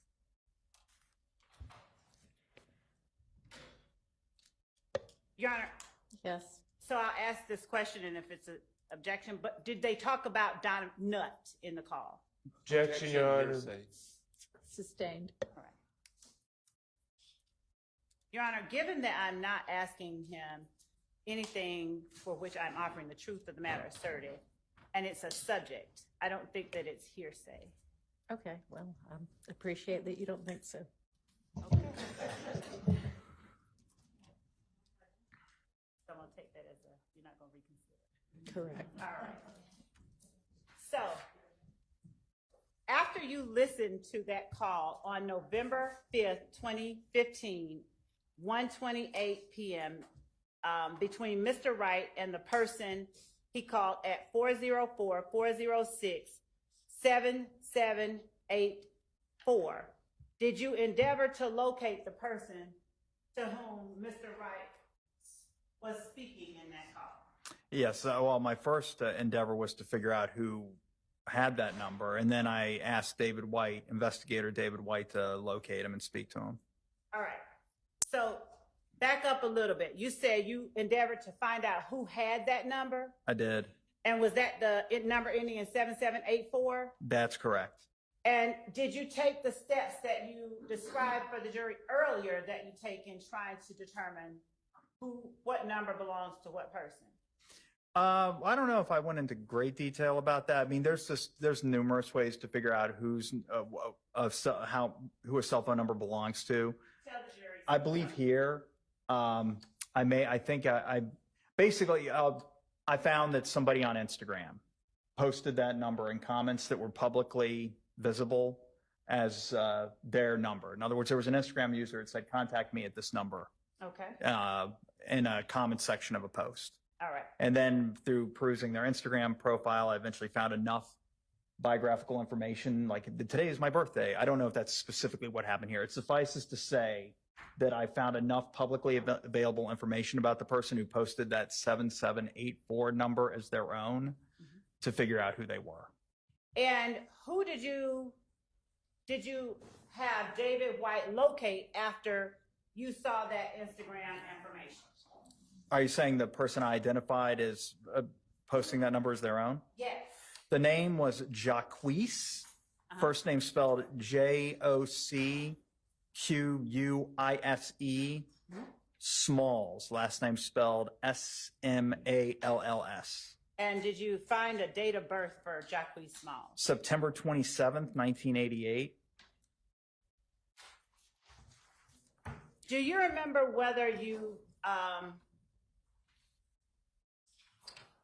Investigator White was able to locate Mr. Smalls? From what I remember, he spoke to him on the phone. All right. Did you ever personally speak with him? No, I don't think I ever did. Did you listen to the phone call, or did you have David White record the phone call with Mr.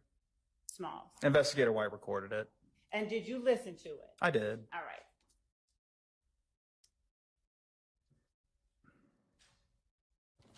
Can I interrupt you just for a minute and have counsel come up to the bench? It doesn't have anything to do with what you're doing right now. Kind of time-sensitive matter that we need to deal with. So I'm going to excuse y'all into the jury room for what may be a few minutes. And if it ends up being an early lunch, I'll send word. But it may just be a few minutes. So I'm just going to excuse y'all for now. Thank you. All right, does anybody know where where'd the state go? Can you ask anybody from the state to come back in for a second?